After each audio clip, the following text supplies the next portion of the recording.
Hey there everybody, Coach Brandon here today, and I'm joined by Coach Ant, and he's going to help me go over some of our last guard passing topics. The last topic we're going to look at for guard passing is overcoming late stage defenses. I've shown you guys how to use all the best guard passes in the art. I've shown you how to get out of the closed guard, how to break connections, how to pass over the shoulder line. We've gotten 90% of the way past the guard. We're almost there. There's nothing sadder than getting 90% of the way to your destination only to have your opponent defend and put you right back to square one. So this video is going to be all about once we've gotten to that point, once we're 90% of the way past the guard and our opponent puts up those last minute defenses, whether they're frames, inverting, turning into turtle, turning out to turtle, or arm propping, we have responses for all those common last stage defenses that our opponent's going to throw up in an attempt to thwart our guard passes. So again, we're going to cover how to beat 5 different defenses. We're going to look at multiple ways to beat each one. And hopefully at the end of this video, you'll have all the guard passes you need and all the strategies you need to actually solidify the guard pass or solidify a dominant position and not get put back in guard. Again, the 5 things we're going to cover, the 5 defenses we'll talk about. Our opponent's going to frame on us to stop us from closing the distance. How do we beat our opponent's frames? Our opponent's going to invert on us just to kind of shuffle the deck and confuse us and spin back to guard. So how do we beat inversion? They're going to turn into turtle so they don't get pinned. They're going to turn out to turtle so they don't get pinned. And lastly, they're going to bring their shoulders off the mat, because in order for me to have a guard pass, I've got to stick at least one of their shoulders down to the floor for 3 seconds. If they can prop up on an arm so that their shoulders are off the mat, there is no guard pass. So the last ditch effort that a lot of people will use is arm propping, and we'll see how to do with that as well. Frames, inversion, turning into turtle, turning out to turtle, and arm propping. Let's get started with frames. Put your head toward the camera, Ant.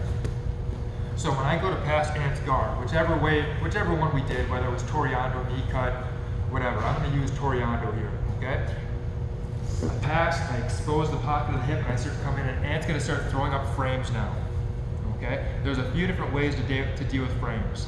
One way we can deal with it is just distance, where I don't engage the frames. Rather than coming in and giving his frames power, I can just settle into a knee mount. And now as Ant goes to use his frames to make distance, he can't really because I'm at the end of his frames. So the first way to deal with the frames is just ignore them, just don't deal with them, just keep distance. Again, I get knee to the pocket of the hip, he starts throwing up frames, I just stay high and away. Now his frames are pretty meaningless, okay? So distance is one. Another option we can do is shin mount. This gives me a greater degree of stability and hip control while I deal with Ant's frames. So I come in, Toreando, I come through. Now, rather than fighting the frames from here, I'm going to slide my right knee to the floor to the far side. I bring my left leg in. My knee slides to the floor, and I keep my foot, let's turn. I keep my foot hooked here. If I bring my right foot across, he's probably going to snag it. And now he's going to work to elbow escape and put my knee back in guard. And now we're losing our position. So when I hit my Toreando, come through, he frames. I can just take my head and chest up as I slide my knee across the body. Notice my foot is still at this side of Ant's body, making a hook in the hip. And now as Ant goes to bring his legs back into play, my shin across his hip line, across the pocket of both hips, completely shuts his legs out. And as he frames up, it's very easy for me to start working my way inside of his frames, taking his frames out and away from the body. And now I'm down. Now I'm past the guard, and now I'm just going to be working on completing my transition to mount, which we'll work on in the future. So we can beat frames with distance by staying in knee mount. We can beat them by controlling the hips and with greater stability using a shin mount, where my shin is mounted across. Another way that I can beat the frames is by pointing the knees away. Understand that, put your head this way. When Ant frames against me, he's doing it with the purpose of getting his arms in so I can't get chest to chest. And then so he can turn his knees at me and bring his knees back in. But if I can force his knees to point one way, and he faces his frames the other, this is very, very weak for Ant. The frames are so much weaker here, and it's hard for him to get his knees in. So we've got ways to get the knees pointing the opposite way, such as an inside knee post, for instance. Maybe I'm trying to Toreando here, and Ant's keeping his knees tight to his chest, and he's framing really well as I try to come in. So what I can do here is I can keep this knee pinned to the floor, and now I can work my way to the other side. So now as Ant turns his frames to accommodate me on this side, and he tries to bring his knees in, it's not easy because his frames are facing this way, and his knees are facing that way. So now it's very easy for me to either bring my knee to the pocket of the hip for a Toreando, or I could bring my knee to the pocket of the bottom hip and come into the flank position and pass from the flank. We can also use side-to-side pressure to get the knees pointing away. Okay. If I'm here, every time I come this way, yep, exactly, sets his frames and turns his body this way. If I quickly go this way now, boom, now his knees are facing the other way. It gives me time to come in and control the hips.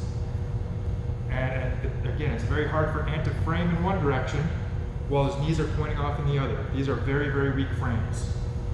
Okay.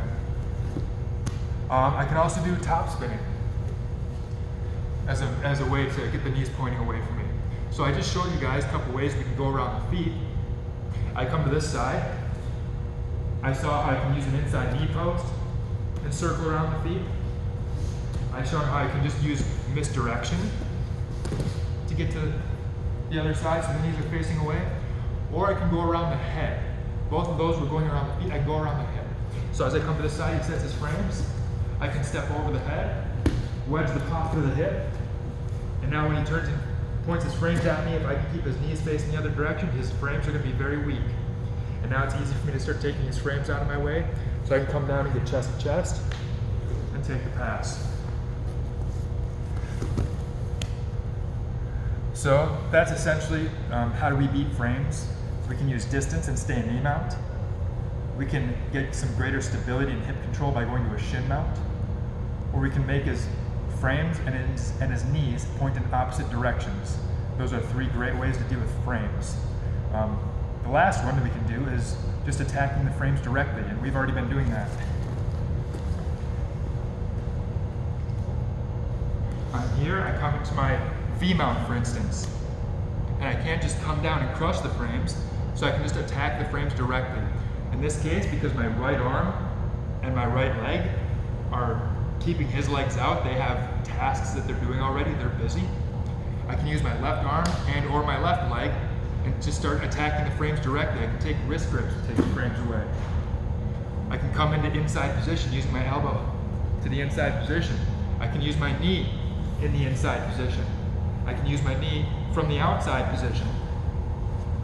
Okay, I can take away the elbow here, I can take away the wrist here, we can attack the frames directly, is the last way of dealing with frames, okay? So we have knee mount, so many frames, we just have distance.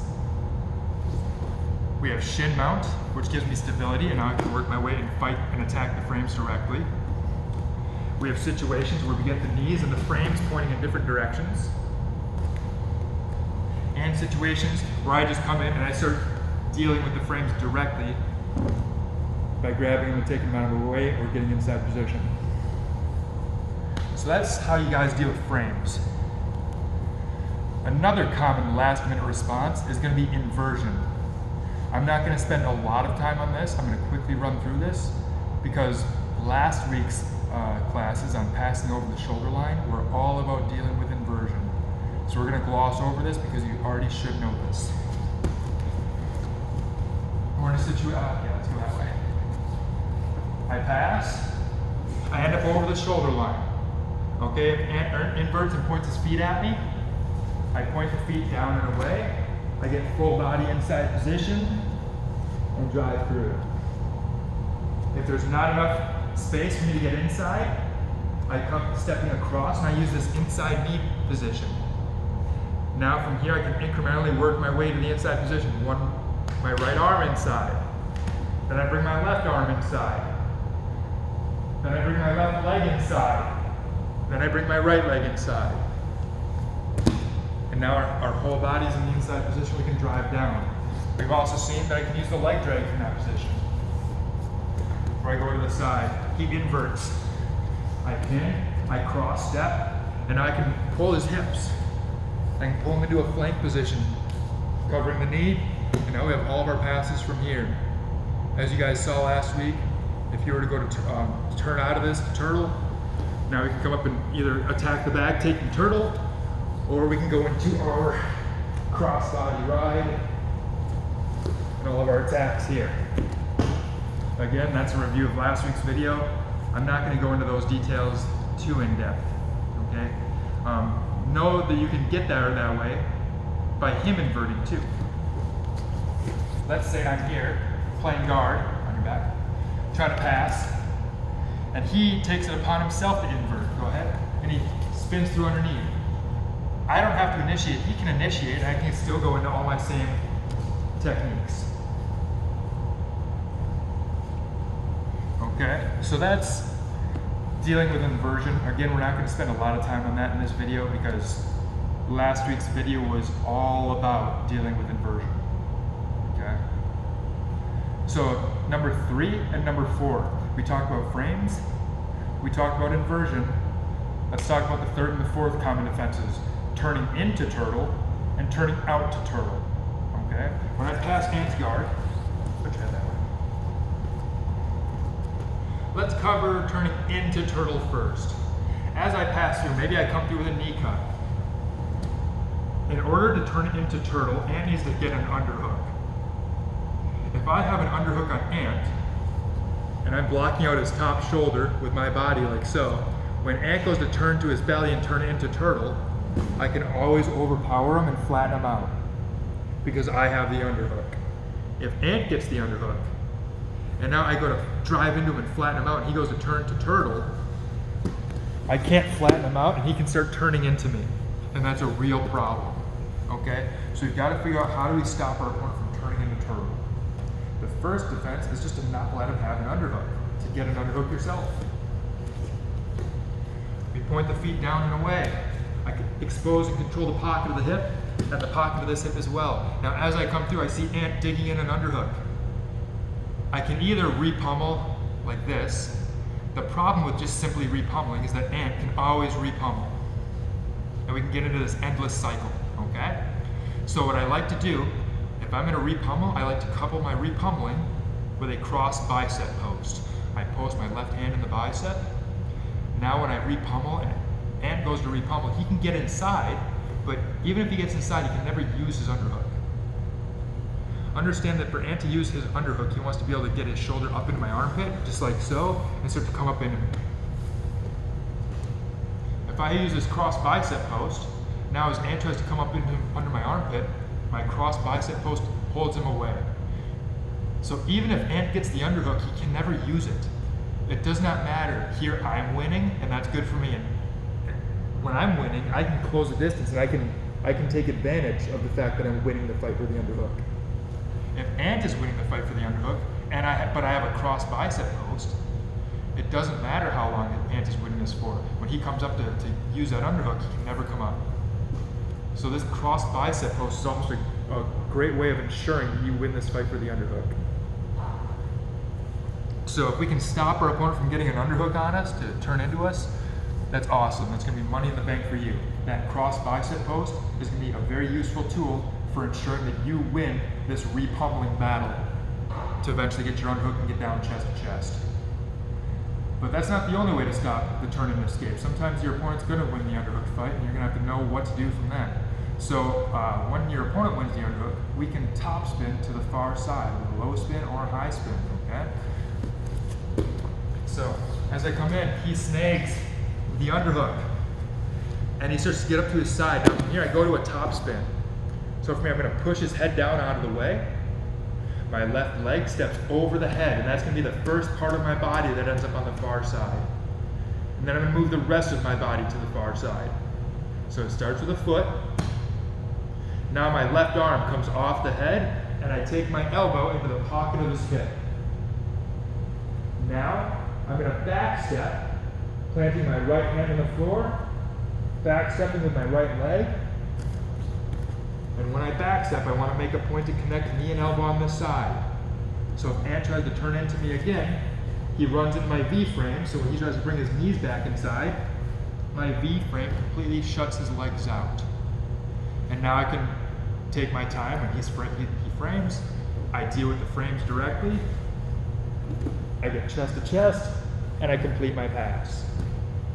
So if your opponent turned into turtle, you can top spin. You can either do a low spin like I did, where I'm down low, or you can do a high spin where I'm up higher. If I come in, he starts getting the underhook right away, I can stamp on my feet. And I can top spin from here. It's the same way. Let's say I'm down here in a V mount. He snags the underhook. I step over. Left arm to the pocket of the hip. Right arm posts. I back step, and now I did the same top spin, but now I'm higher. I'm on my feet. When I do the low spin variation, I'm on my knees. I'm in, he steps. And I end up down here on my knees and hips, really low to the floor. So top spinning to the far side is a great way to deal with an opponent who's turning into turtle, okay? Now, when your opponent turns into turtle, they're gonna try to snag a single leg. So as I come through, he's gonna grab my leg. So as I step, and I stay down for a second. As I step, and if I get the beat on him, and I'm winning the race, and I back step, keep my leg, we'll end up kind of like this. Grab your hands together. Yep. In this kind of situation. Rotate. Where he's still got my leg and I can't free my leg. Okay, so I've almost completed the top spin, but he's got my leg and I can't finish. The key to finishing from here is really easy. I'm just gonna pummel in a crossface here, controlling his head elbow deep. Now he's gonna hang on to my leg as hard as he can. Good strong grip, man. And if I'm here, strong grip, I can't just lift my leg back. Keep that strong grip. I pummel in my crossface, strong grip for me. Just the fact that I'm hugging his head makes it really easy to pull that leg free. So if they grab that single leg, you can pummel in that crossface. Now this time, let's say I don't get the beat on him and he gets up to the turtle a little sooner. We just looked at a situation where he gets the single leg, but he stays down. Nope, stay down. We looked at a situation where he grabs the single leg, he grabs my leg, but he's down. And we back step and we're like this. Now this is where I pummel in my crossface and I come over. But sometimes he's gonna be faster. He comes in that single leg and he starts coming up. When this happens, I go into a sprawl and I accept a front headlock. So as he climbs to his knees, go ahead, I post my two hands on his knees. I'm gonna take my right knee off the floor, pulling my leg away and pushing myself away from Ant. And now I can establish a front headlock control. Rotate. And now we can use this front headlock control to either go into submission opportunities, like guillotines, right, where I sit through and I choke him here. Or I can use the front headlock control to start spinning around and exposing his back, and now we're ready to work from a top turtle. So when they turn into turtle, we're gonna look to top spin to the far side, and hopefully they don't catch our leg. If they do catch our leg, we either continue the top spin and sink in a crossface so we can free our leg, or if he grabs my leg and turns up to turtle, now I'm gonna sprawl, pushing myself away from him, pulling my leg back to free my leg, and establish a front headlock control. Okay? Another thing that can happen if they establish a single leg is we can go into a Kimura. As I come through, he goes into a single leg. He comes up, I can lock the Kimura right here on the arm.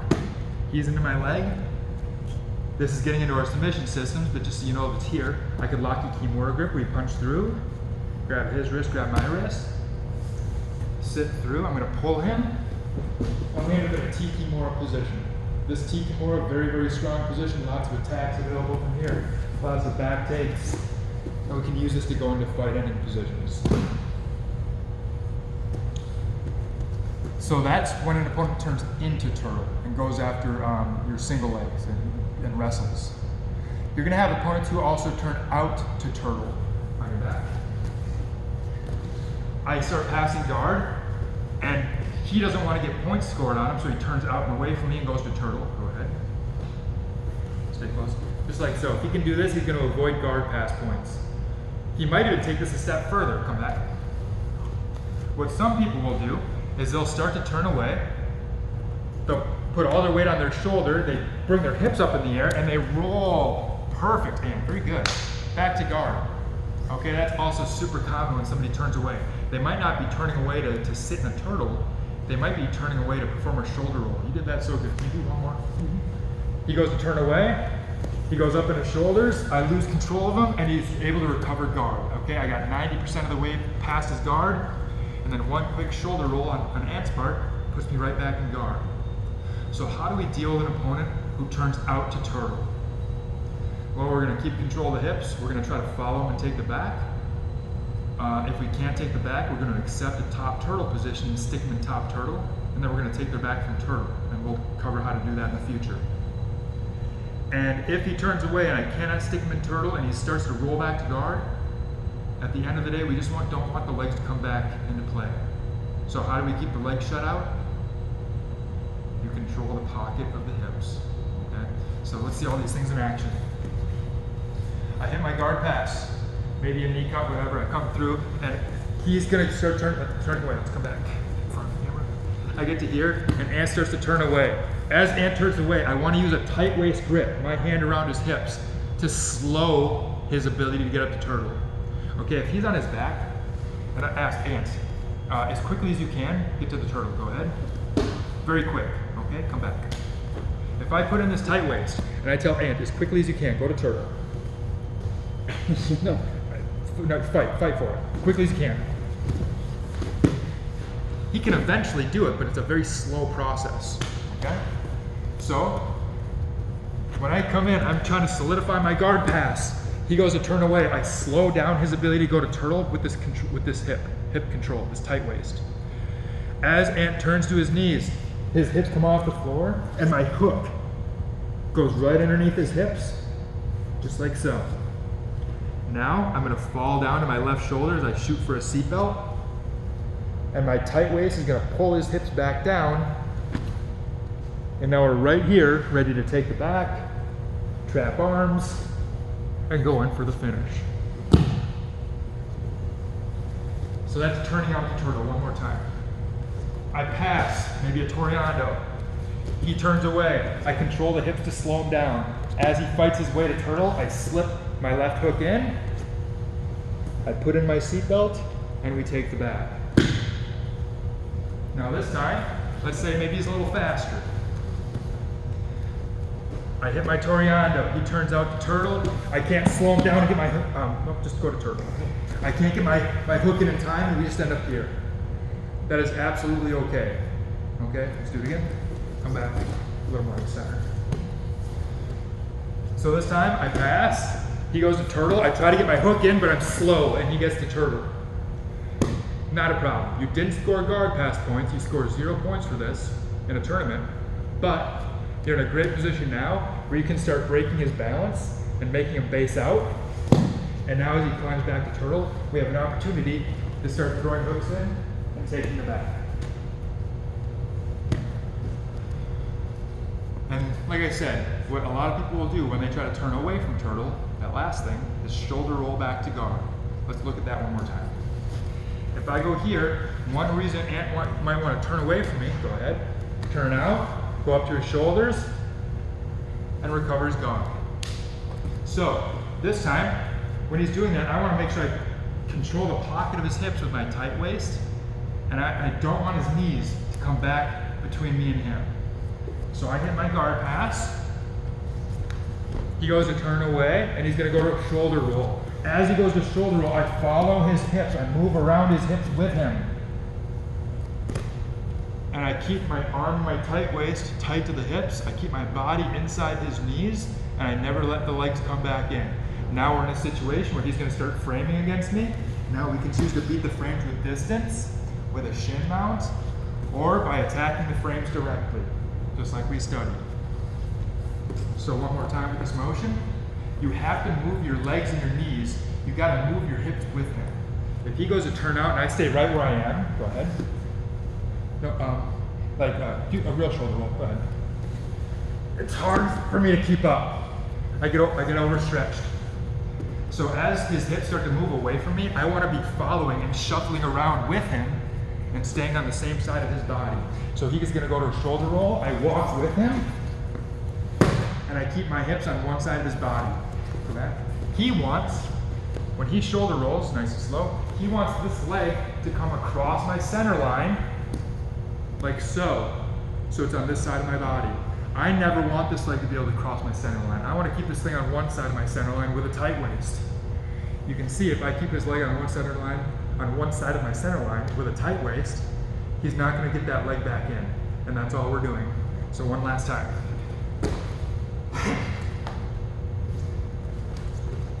I get 90% of the way past a guard pass. Maybe I use a leg drag in this position. And he goes to shoulder roll back to guard. I follow the hips. I keep myself on the same side of his body so I can solidify the guard pass. Okay? If your opponent successfully gets their hips away from you and shoulder rolls, well, we can still try to intercept their shoulder roll and go right into another guard pass. So this time I get 90% of the way past the guard. Toreando. I'm here, he shoulder rolls. I lose the hips as he comes around. I can make sure this leg lands on my shoulder. And now what do we have? The double underpass. Alternatively, I get 90% of the way past the guard. He shoulder rolls. As he comes down, I bring my knee up and my elbow together. So as he comes down, he lands right against my V frame. I come to the inside position. And now we're right back into a strong guard passing position where it's hard for Ant to use his legs. And I can start coming in with guard passes like this, or I can come in with a knee cut. Let's do a knee cut, because that one's familiar for you. He turns away, he goes to a shoulder roll. He lands just like so. And I glide through the guard with a knee cut. Okay. So, we've seen how to beat frames. We've seen how to beat inversions. We've seen how to beat turning into turtle and dealing with single legs. We've seen how to turn out to turtle, or how to beat turning out to turtle and staying on the hips. Last but not least, let's look at arm propping escapes. When I pass guard, get your head over here, Ant. As I'm passing guard and trying to pin him, Ant's gonna prop up, or he's gonna frame with his elbow here. He's gonna prop on his arm, so I can't control him, and now he's gonna scoot his hips back, and he's gonna recover guard, okay? So, I get 90% of the way past the guard. He gets that frame, he starts propping. What I wanna do from here is I wanna control the hips. So something I could do is I could pass this elbow by and control the hips, and now we're good. Let's say he has a collar tie. And now I can't pass the arm by. What I can do from here is my left arm, prop up on your hand, like you're skipping. My left arm come underneath and take a tight waist here.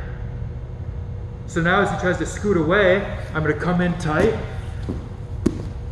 I can force myself right back into the flank position like our leg drag pass, or I could use my other knee, and now we're into the smash pass position. So that's using a tight waist grip, okay? So one more time, I pass. And as I pass, Ant is gonna get a collar tie and use that as an elbow frame as he props up. I come through, I take a grip on the hips. So now when Ant tries to scoot away, I have control of his hips and I keep myself pulling tight into him. As he scoots away, I follow, and I force either the flank position or the smash pass position. And then we can do our passes from there.